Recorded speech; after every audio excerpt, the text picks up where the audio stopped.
March 167th, BC. The air hangs thick with the metallic tang of blood-soaked earth, mingling with the sharper bite of pine resin from the Macedonian hillsides, where the last echoes of battle cries fade into the wind. You are Laodice, queen of a fallen realm, your silk robes torn at the hem, caked in the mud of Pydna's fields. The ground beneath your feet shifts like betrayal itself, soft, treacherous, yielding to the weight of legionaries who circle closer, their hobnailed boots grinding gravel into dust. Their laughter cuts through the haze low and guttural, like the rumble of distant thunder that promises no rain, only ruin. You clutch the edge of your cloak, fingers numb from the chill that seeps from the stones, but it's the eyes that burn hottest rows of them, hardened by years of marches fixed on you, not as a sovereign, but as spoils a living emblem of what Rome claims. The scent of sweat and oiled leather envelops you close, now too close, as a centurion steps forward, his hand rough on your arm, twisting just enough to remind you of the chains waiting. Your breath catches tasting of salt and fear, the world narrowing to the glint of his blade at your throat, not to kill, not yet, but to shear away the golden circlet that marks your bloodline. Behind him the field stretches littered with the broken bodies of your husband's guard, their shields splintered like forgotten oaths. The sun dips low, painting the scene in crimson, and in that light, the general himself, Aemilius Paulus, takes one look at the cluster of noblewomen huddled near the royal tent and nods. The order ripples out like a wave. What kind of empire builds its glory on the unraveling of queens? Before we go further, I need to be transparent. What you're about to hear involves sexual violence and systematic humiliation woven into the fabric of Roman military triumphs. These details emerge from primary sources like Livy's Ob Urbe Condita, Plutarch's Life of Aemilius Paulus, and Polybius's eyewitness accounts corroborated by archaeological finds, such as the marble reliefs on the Arch of Titus, depicting bound captives. They are deeply disturbing, not because they sensationalize suffering, but because they reveal a machinery of dominance that stripped dignity as methodically as it stripped gold from temples. If this content feels too heavy, if it stirs memories or triggers unease, step away without a second thought. There's strength in boundaries, and no shame in preserving your peace. For those who remain, know that we'll approach this with restraint and respect, implying the horrors to honor the humanity, lost always redirecting to the broader system that enabled them. These aren't tales to titillate. They're excavations of power's underbelly, urging us to question how civilizations codify cruelty. Let's proceed then not to dwell in darkness, but to illuminate why it matters that we refuse to let it stay buried. This wasn't mere conquest chaos, the wild frenzy of soldiers unbound by the heat of victory. This was a machine oiled by senatorial decree and etched into the annals of empire as ritual sanctity. The Roman triumphovatio for lesser generals, full triumphus for those who shattered enemies like glass, was no spontaneous revelry. It was protocol, a procession scripted to etch Rome's supremacy into the collective psyche, from the Capitoline Hill to the Tiber's muddy banks. And at its heart, captives not as incidental prizes, but as the narrative's punctuation, kings in fetters, treasures in carts, and noblewomen, those once veiled figures of foreign courts paraded as emblems of erasure. What the legions did to them during these spectacles wasn't aberration, it was architecture. Livy records it dryly, as if tallying amphorae women of high birth, wrenched from palaces, their bodies the canvas for Rome's vanity. Plutarch adds the human tremor, describing how Aemilius Paulus, in 167 BC, led Perseus's wife Laodice through streets thronged with 500,000 spectators, her Macedonian diadem replaced by iron links that chafed like whispers of defeat. But the sources fall silent on the nights before and after, the secret buried in euphemisms and gaps filled by Polybius's hints of soldiers' rewards, and Appian's nods to the slave markets that followed.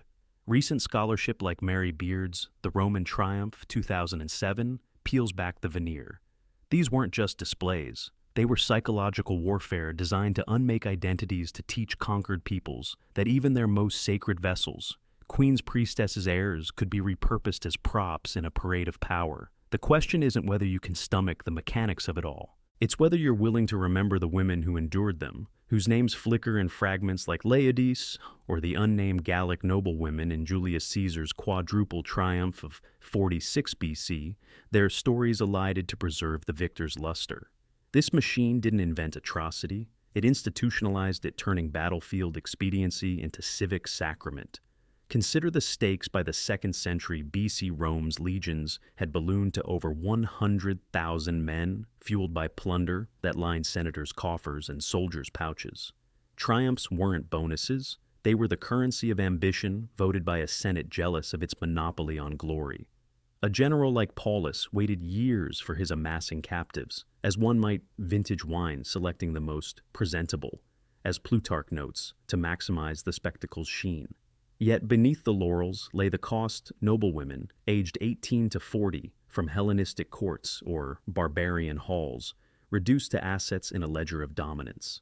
And modern parallels sting. Here think of the ritualized degradations in colonial parades, or the way authoritarian regimes today stage victory processions with bound dissidents, their faces blurred in state media. These weren't isolated sadisms. They were the empire's operating system, encoding that resistance was futile, that even the body politic's finest threads could be unraveled for applause. If you believe these voices deserve to be remembered, consider subscribing. Every view helps unearth more from forgotten archives. What follows traces that machine's birth, its grinding gears, and the faint cracks where human will push back. Because history isn't written by victors alone. Memory is etched by those who refuse to fade.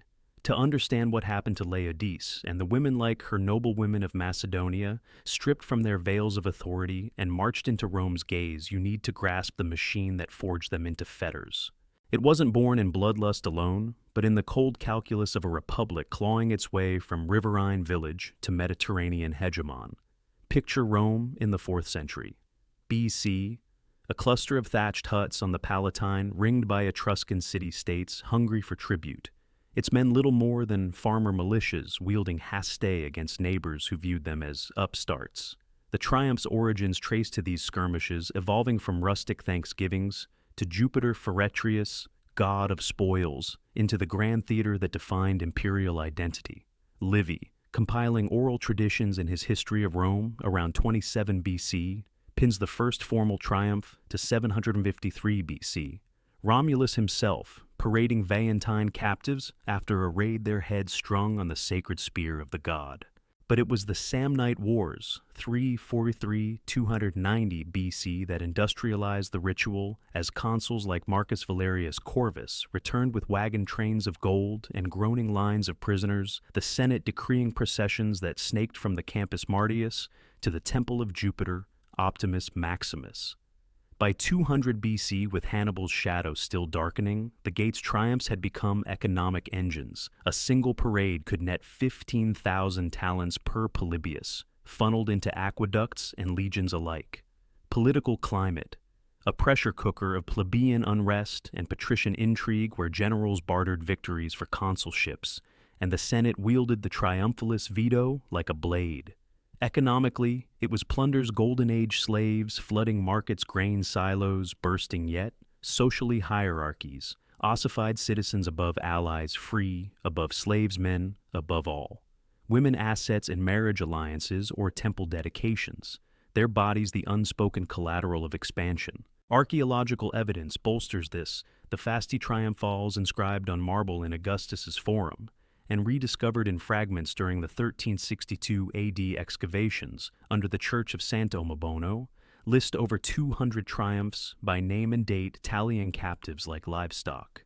A 2015 study in the Journal of Roman Studies cross-references these with coin hoards from triumphal mints showing spikes in female slave auctions, post-parade noblewomen funneled into households, or brothels their value inflated by exotic lineage. Contested claims abound.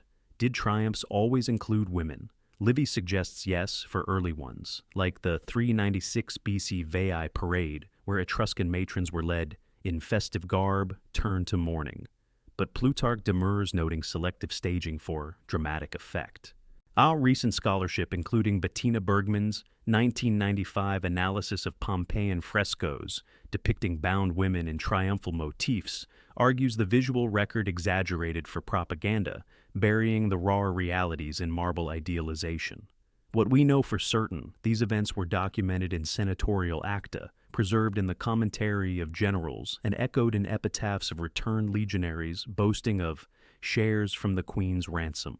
The military situation amplified it. Post-Punic War's legions, professionalized under Marius in 107 BC, their loyalty bought with premia donatives that included first pick of captives. Socially, it was psychological warfare, avant la lettre.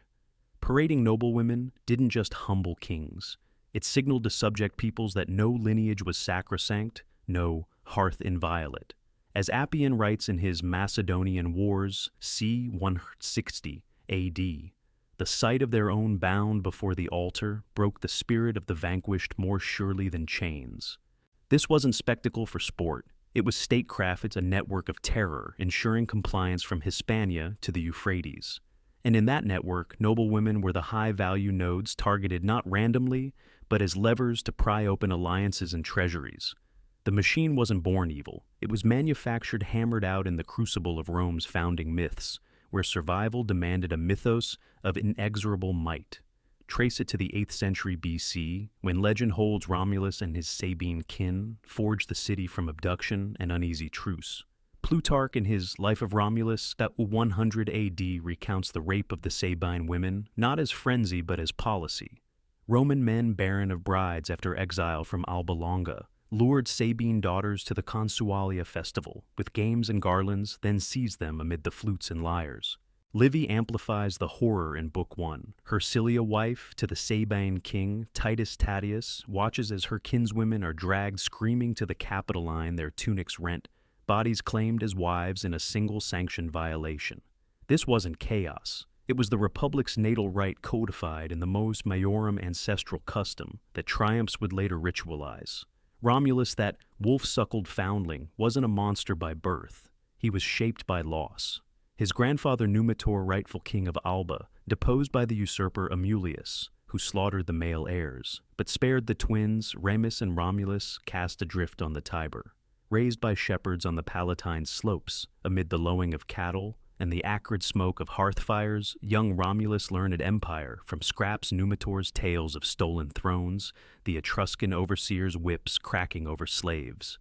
By age 18, he and Remus had raised Alba's walls, restoring Numitor, but the cost, fratricide Remus, slain at the Pomerium's boundary for jesting at the nascent city's ramparts. Plutarch quotes the chilling line, "So shall you hereafter observe this boundary with fear. Family of 3, Numitor exiled again. Remus perished, Romulus the last left, to build on bones. That early dynasty crumbled fast. Romulus vanished in a thunderstorm, deified or murdered by patricians, jealous of his Sabine dilutions per Livy. His successor, Numa Pompilius, the Sabine peace king, tempered the machine with vestal rites, but war god Mars' priests kept the edge honed. By the 3rd generation, Tullus Hostilius, Numa's warlike heir, expanded the ritual, triumphing over the Sabines in 672 BC, with captives whose tears fed the forum's dust, as Dionysius of Halicarnassus notes in his Roman Antiquities. Each loss layered the pathology: Numitor's deposition taught preemption, Remus's death isolation, Romulus's ascent paranoia. The transformation stages were stark, from tribal raids to state-sanctioned abductions, where Sabine brides birthed the genes, Romana their wombs, the forge of citizenship. Psychological development. A republic schooled in virtues through violation, where soldiers' bonds formed not in barracks, but in shared spoils, women the unspoken dividend. A letter fragment from a 3rd century BC tribune, unearthed in 1897 at the Villa of the Papyri in Herculaneum, laments, "We take their fields, their gods, their wives, yet call it civilization." By the Punic Wars, this had metastasized Hannibal's 218 BC crossing, forced Rome to field armies of debtors and dispossess their frustrations, vented on captives in ways the Senate discreetly ignored. Suetonius, centuries later, echoes something chilling in his Life of Julius Caesar. there never was a better servant to the state, nor a worse master to its spoils. The triumph wasn't madness. It was method, a manufactured monster, devouring the very nobility it paraded to exalt. And then everything changed. The turning point came not in a single clash, but in the shadow of Cannae's pyre, 216 BC, when Rome's legions lay shattered, 50,000 dead in a single day's slaughter.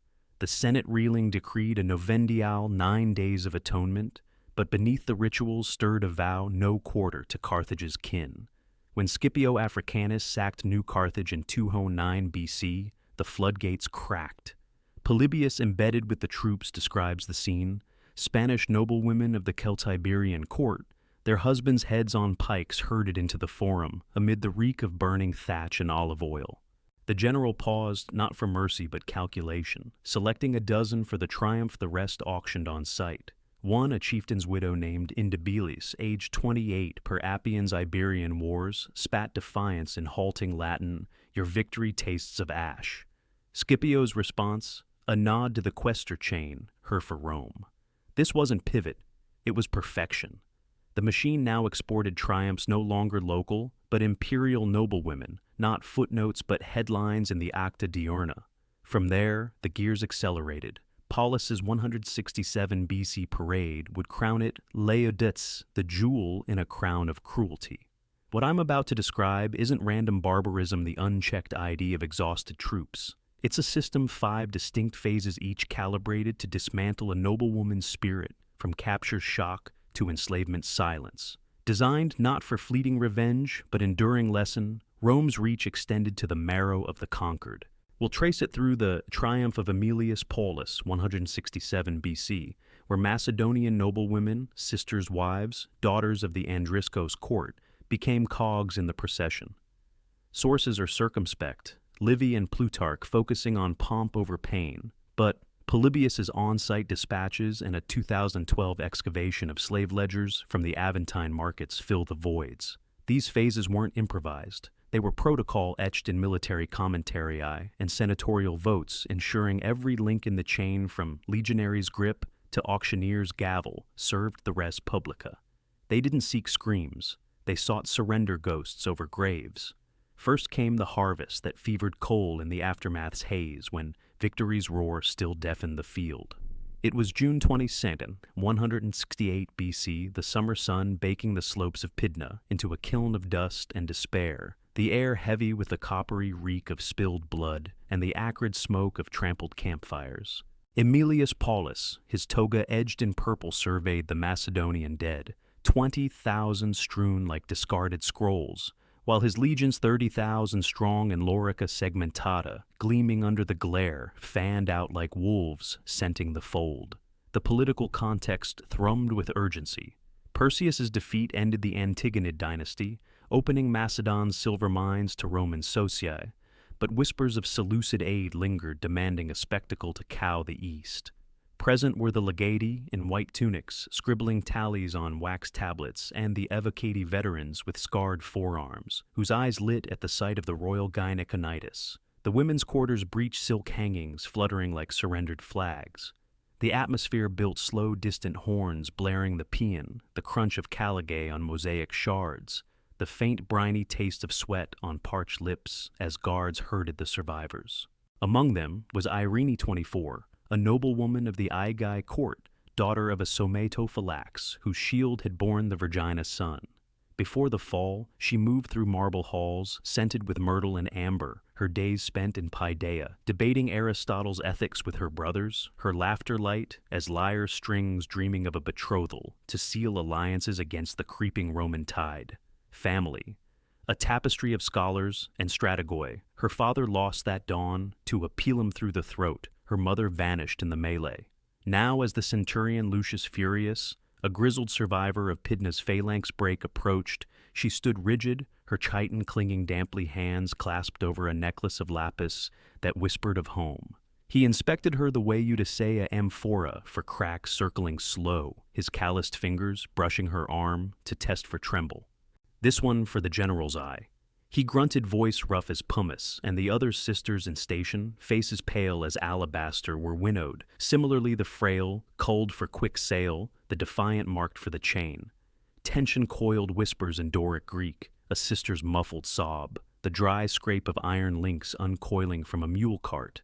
Irene's throat tightened, stomach hollow as an emptied hive, her mind racing through Euripides' laments. What God has turned against us, as furious led her to the tent pavilion, the flap falling shut like a tomb slab. What transpired there in that shadowed interval before the march to the ships, the sources imply with a censor's tact.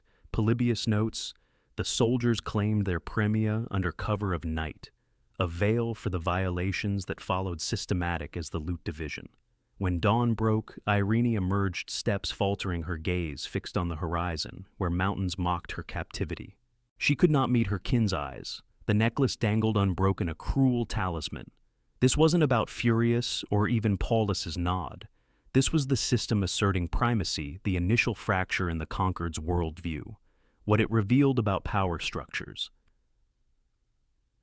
Everything Rome's imperium wasn't swords alone, but a hierarchy where legionaries ranked by stipendium earned first rights to high-value assets as codified in the Lex Vilia of 180 BC. Broader patterns echoed in every sack from Syracuse 212 BC to Corinth 146 BC, where noblewomen's bodies became the invisible toll their enslavement funding, the very legions that took them. Modern parallels abound. Recall the comfort women of imperial Japan or the Yazidi captives in ISIS's 2014 parades where humiliation, scripted submission. Scholarly debate rages. Did Paulus intervene? Livy claims mercy for the Queen's grace.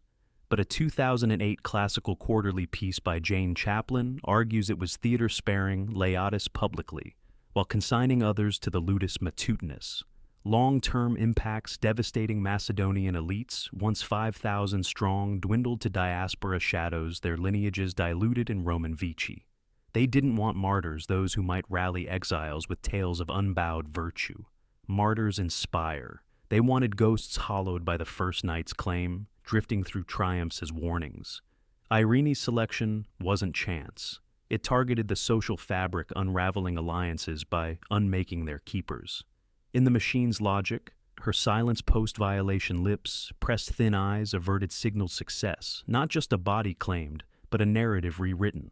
Rome endured because it learned to export erasure-turning foreign noblewomen into footnotes that funded its rise.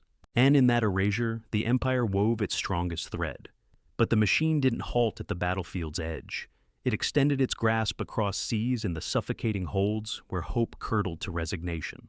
7 months later, December 167 BC, the Ionian gales whipped the Adriatic into froth-salt spray, stinging like accusations as the quinqueremes cut toward Brundisium's harbor. The weather turned vicious, howling winds that tore at the square sails, waves slamming the hulls like vengeful fists, the air thick with brine, and the sour undernote of unwashed bodies crammed below decks. Location, the belly of the triplex. Paulus's flagship, its oar bank silent now, in winter layover, anchored off Corcyra for repairs. Who was present? The Naarshoi in oilskins, barking orders, the Remiges nursing blistered palms, and below the captives segregated men in forward bilges. Noblewomen aft in a barred pen, lit by a single lanthorn's sway. Political winds shifted senators in Rome, debated the triumph scale, fearing Paulus's glory might eclipse the Scipios, while elsewhere Antiochus IV eyed the vacuum in the east. Sensory layers deepened the creak of timbers like arthritic bones, the slosh of bilge water lapping at ankles, the faint cloying taste of hardtack, doled from slop buckets, textures of damp wool, chafing skin, raw. Enter Philomela, 32, a Theban-born noblewoman married into Perseus' court, her life once a weave of diplomatic soirees in Pella's arcades, where she'd hosted envoys with honeyed pyroi and verses from Sappho, her quick wit, sealing trade pacts with Thrace. Widowed that spring by Epilum's ark, she now guarded her 2 charges, not her own daughters. The youngest spared the hold's deeper cruelties by senatorial fiat, their fates a merciful blur in the records. But 2 court nieces aged just shy of womanhood, whose wide eyes she shielded with tales of Odysseus's trials. As the ship pitched, Philomela braced against a beam, her stole frayed to rags, mind adrift on memories of her husband's lyre, now smashed in the melee.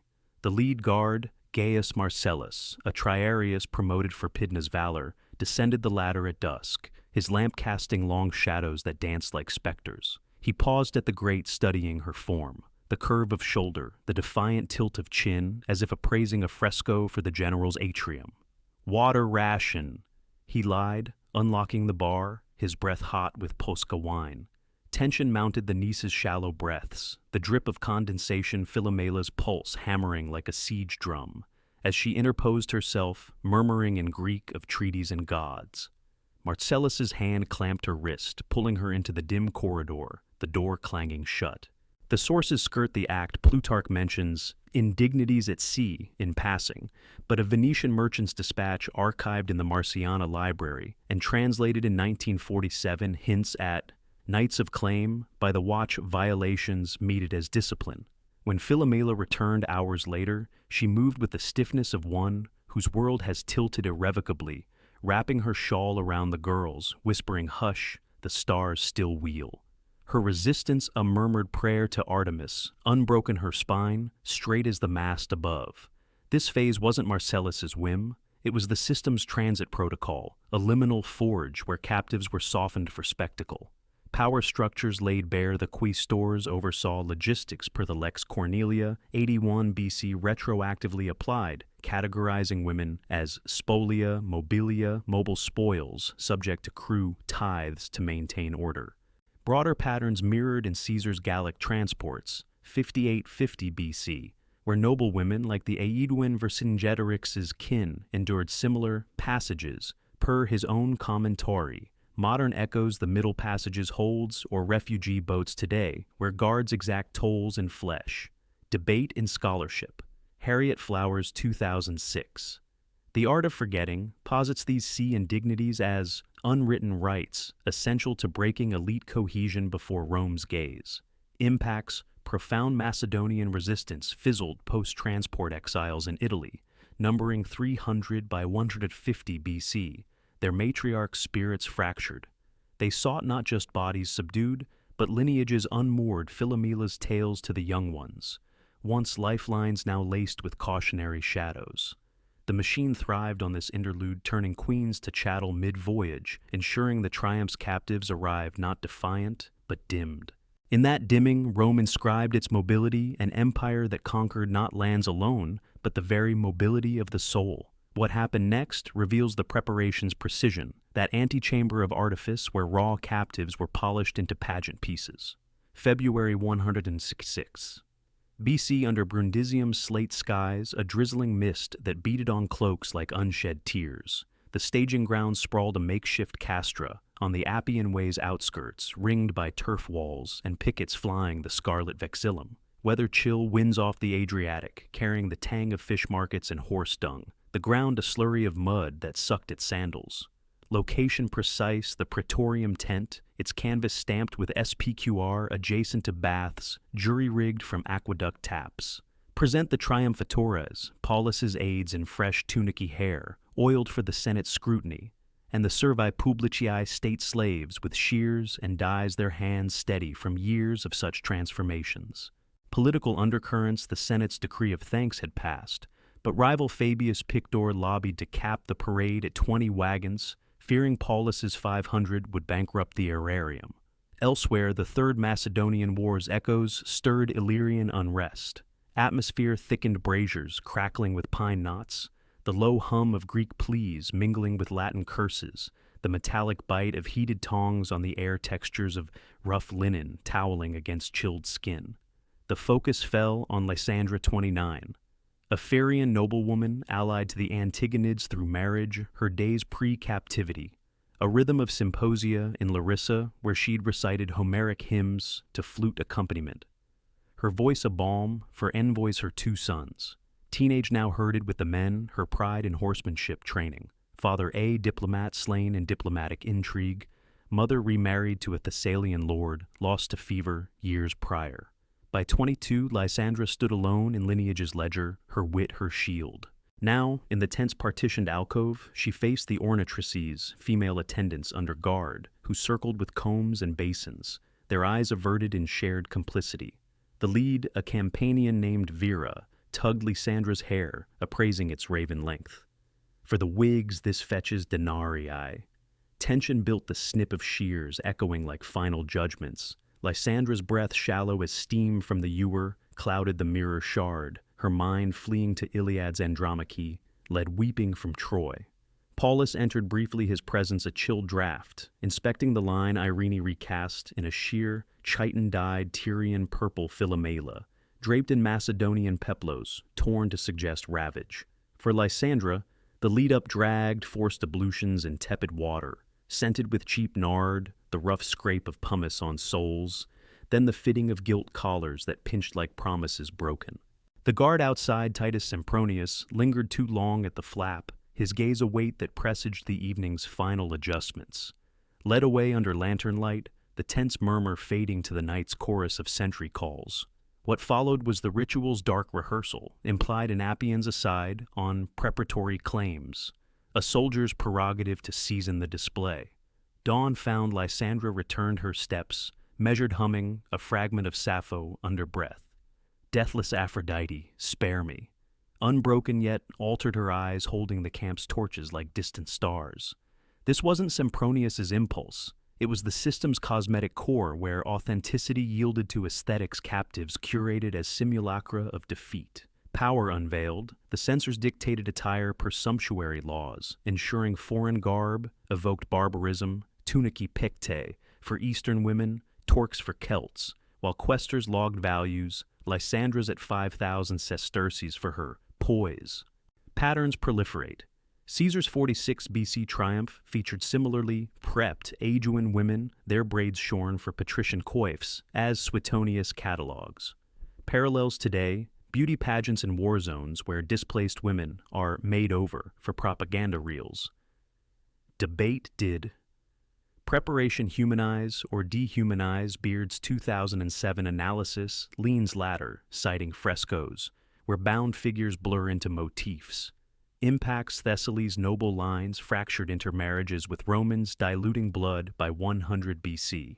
They aimed not for beauty's sake, but breakage Lysandra's hummed verse, a threat her seasoning meant to mute it. The machine excelled here, transforming queens to tableaux vivants, their polished facades masking the fractures beneath. In that masking, Rome projected invincibility, an empire that not only conquered, but restyled the conquered to fit its frame. On the third day of the march, the parade proper unfolded, that crescendo of communal gaze where private shames became public scripture. March 14th, 167 BC. No wait, the triumph spanned days. But the women's segment crested on the Via Sacra under a spring sun that mocked with warmth, the air alive with incense from 300 oxen lowing in sacrifice pens, and the sweeter bloom of garlanded myrtle tossed by plebs. Weather balmy, a zephyr off the Palatine, stirring dust devils that danced like deriding spirits. Location from the circus. Flaminius snaking 5 miles to the Capitoline, thronged by 500,000 senators in togas on reviewing stands, equides on horseback slaves peering from insulated balconies, who wore what Paulus in archaic tunica picta and laurel crown, face painted vermilion like a god. Captives in hybrid humiliation, Lysandra's peplos hitched high, exposing calves in barbarian mockery. Political frisson, the Senate's ovation for Paulus masked envy as Cato the Elder grumbled of excessive display. Sensory immersion, trumpets' brassy clamor, drowning women's footfalls.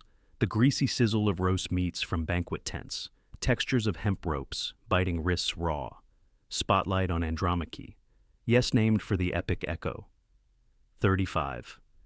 A Cranon noblewoman, widowed to Perseus's marshal, her pre-war world, one of archive stewardship in Pella, cataloging Ostraka with her scribe husband, their evenings shared over barley cakes and star charts.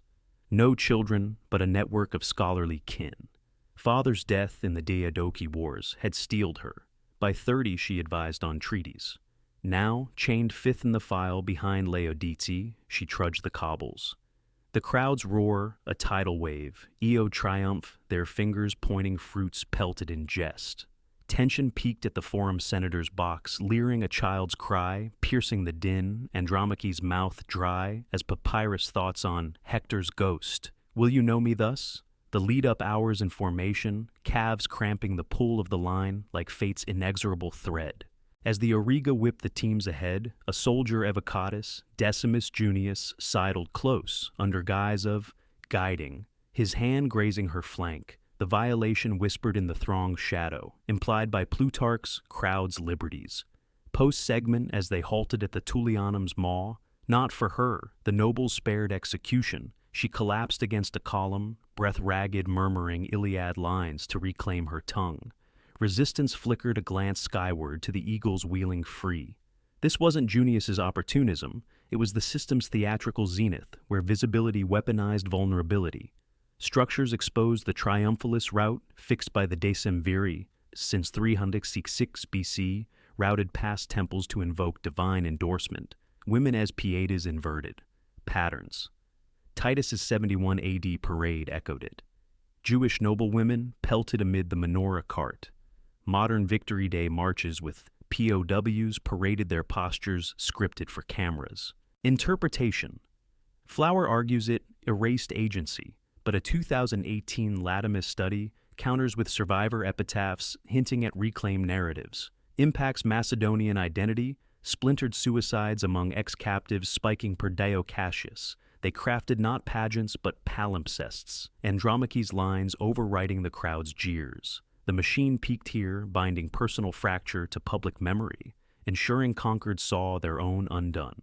While the procession crested the Capitoline, the fourth phase descended in the banquet's blur, that bacchanal where laurels loosened tongues and hands. Evening of the 15th torchlight, flickering across the Palatine slopes, the air saturated with roast boar and Molsum's honeyed haze, laughter booming from the triclinia like thunderclaps. Weather mild night stars pricking the canopy like indifferent witnesses, a breeze rustling laurel boughs.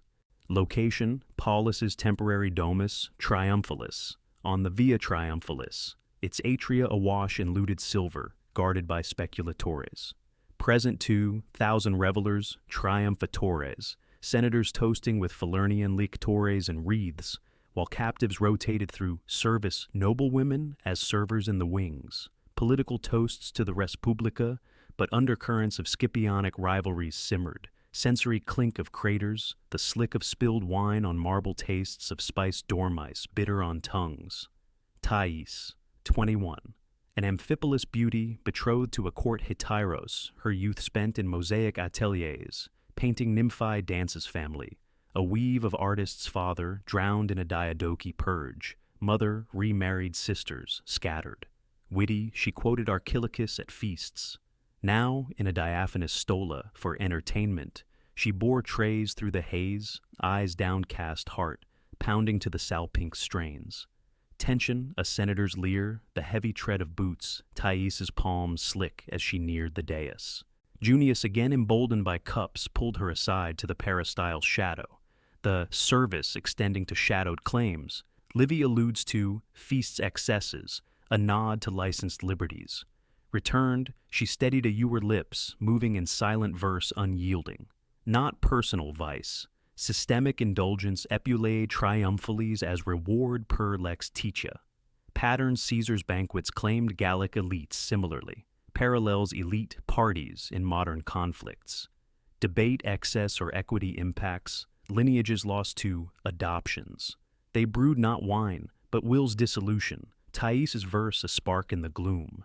The fifth and final turn came in the market's maw, dawn, after the feast, where Polish gave way to partition, the system's quiet consummation. April 167 BC Forum. Boreum's clamor under a hesitant sun, air sharp with offal, and auctioneer's cries, the Tiber's dank breath mingling with camel dung from eastern lots. Weather crisp a mist, lifting like veils torn.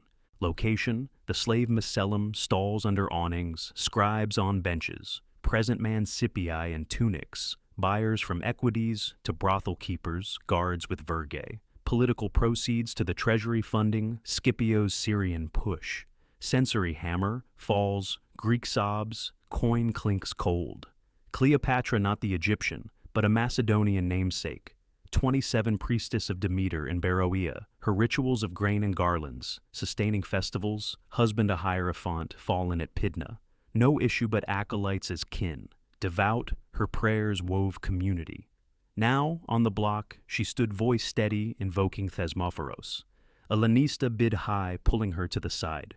Wing post sale, inspection implied in ledgers as final dues. After in chains to a villa, her prayer persisted. System's endgame octio, as redistribution values per estimatio. Patterns, post-Titus sales. Parallels, human trafficking auctions. Debate economic necessity or cruelty. Impacts diaspora, faiths diluted. They didn't end lives. They exported echoes Cleopatra's god unsilenced. If you're still here, it's because you grasp that excavating these layers isn't voyeurism. It's vigilance. What comes next? The fracture in the gears is harder than machine's rare stutter. You can pause, reflect. For those pressing on, let's witness the unraveling together. While Paulus savored his arch in the circus, he erred crucially underestimating the captives' ripples, the quiet networks they seeded in exile. The conspiracy brewed not in Rome's halls, but in the Vicus slums where Macedonian sympathos traders, scribes escaped oikoi whispered of resurgence. Who were they?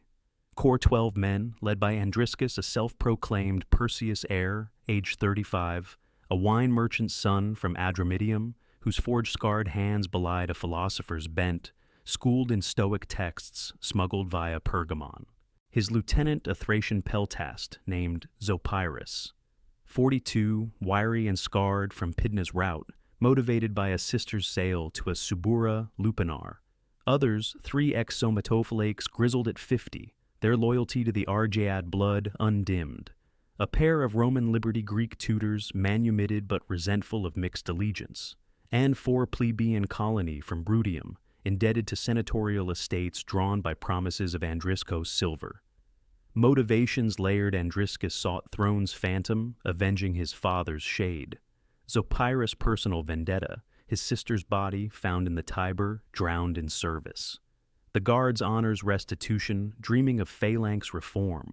Liberty cultural bridge burning.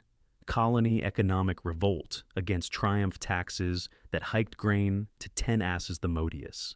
United by the women's tales, Irene's sea whispers reaching ears via laundresses, they plotted not regicide, but archive arson torch. The fasty fragments erase the triumph's tally.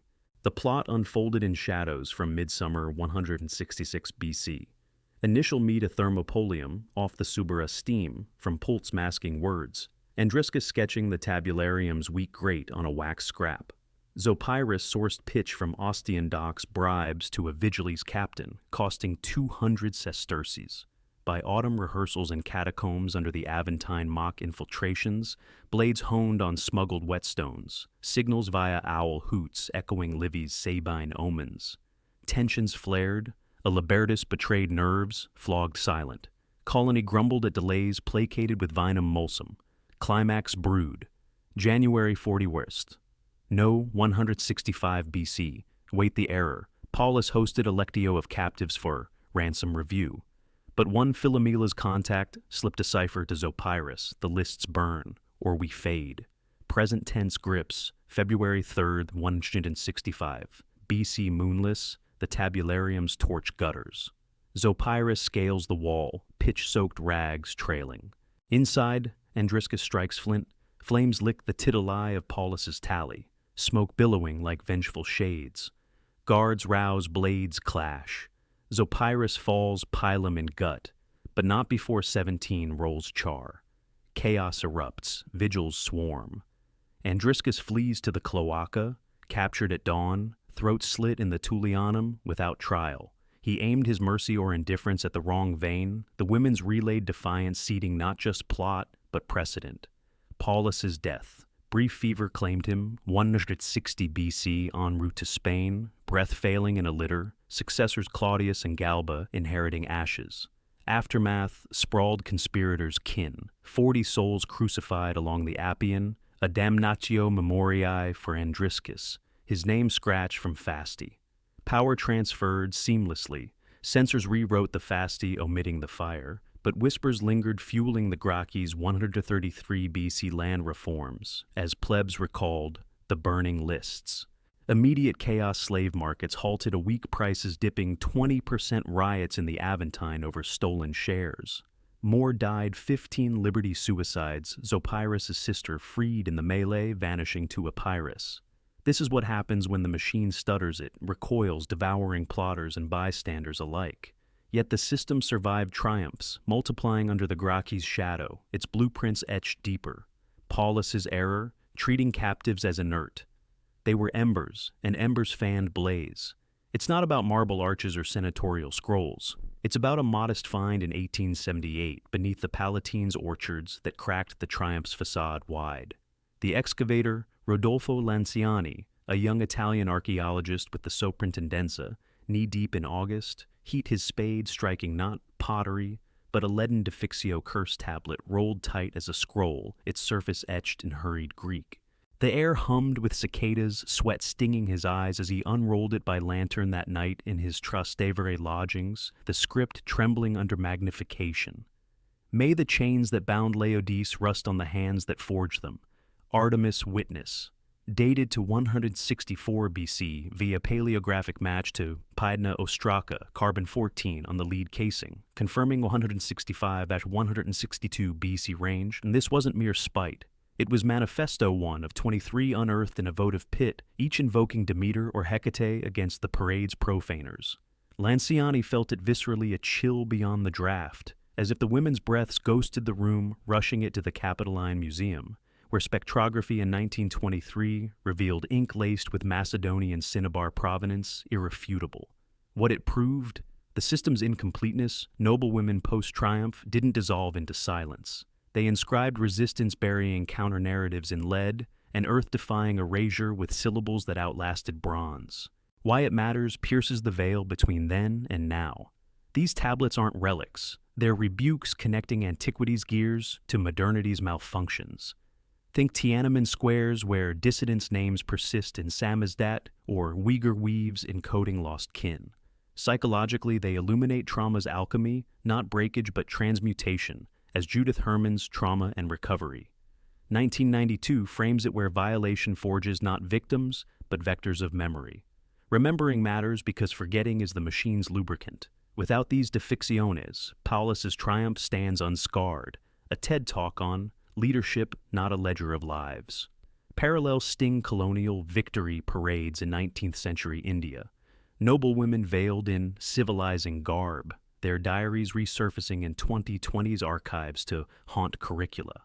Insights. Power's pathology thrives on selective amnesia. Rome buried the women's postscripts to polish its mythos, but archaeology, that patient thief, returns them. It's not about vindication. It's validation that 18 noblewomen with lead styli and stolen hours left marks no triumphalis could scrub. The empire spanned 600 years, but couldn't erase those curses. Think on that. What endures isn't the victor's arch, but the vanquished's footnote etched defiant. Laodice was meant to disappear. That was the plan, the queen reduced to a line in the fasti, her silhouette fading into the triumph smoke as oxen burned on the Capitoline. Irene, Philomela, Lysandra, Andromache, Thais, Cleopatra, each a noble thread pulled from Macedonia's loom, rewoven into Rome's tapestry as mere fringe. The machine whirred on, processing them through fields, and holds parades and markets, their names dissolving like mist at noon. But they didn't vanish. They're still here. In the lead tablets, Lanciani pried from the Palatine's grip, their Greek curses curling like smoke from unquenched pyres. In the archival silences of Livy and Plutarch, where gaps scream louder than glosses. In the ground's grudging yield, those 23 defixiones, plus a 2019 thermoluminescence-dated hairpin from the Aventine engraved Lysandra anathema, refusing to stay interred. And now they're here with you in the quiet after the telling their presences, a weight on the page, a murmur in the mind. Mi lithosin, ai alisei, ai laodikis, epi tas chiras tas piisase aftas. Artemis martis. May the chains that bound Laodice not forget the hands that forged them. Artemis witness. You're not just a reader, you're a witness. And witnesses are the past's lifeline, the ones who say, yes, this happened and it shaped us.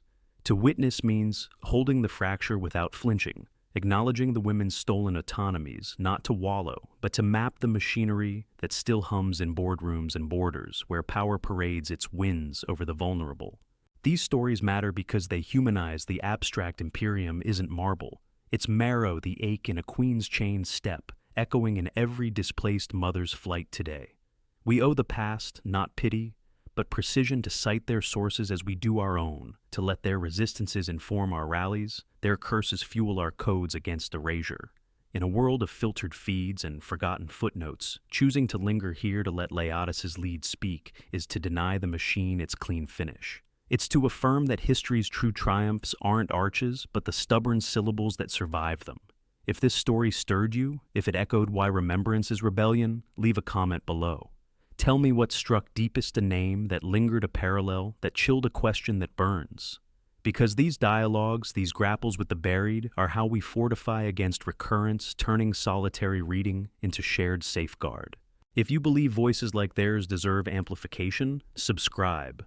Not for spectacle, but for the silences yet, to shatter every forgotten defixio, every elided epitaph, every noblewoman's unvoiced anathema waiting for its witness. Paulus ruled his triumph for 3 days, built a system that schooled every future general from Pompey to Patton how to parade erasure as excellence. And the blueprint never truly burned, but neither did their lead.